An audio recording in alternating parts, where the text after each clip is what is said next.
is the foundation. If you don't have that, there's no point of going to the rest. And it's a silent killer.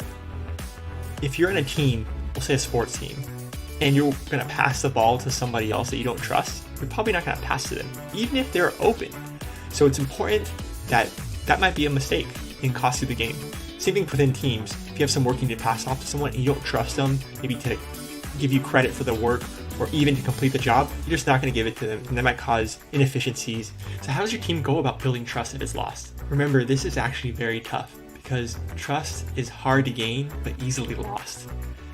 What requires from the team is the teams to be vulnerable to one another and confident that their team members will be respectful of their vulnerabilities, cannot be used against them.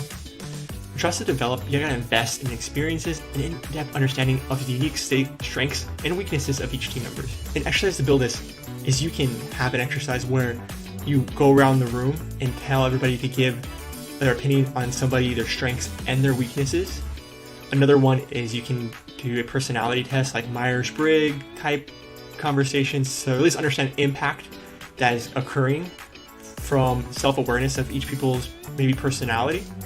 And then the last thing is, as a leader, to go first on conversations, show by doing, being authentic, and also making sure that you're fostering an environment that recognizes strengths but also does not punish people for being vulnerable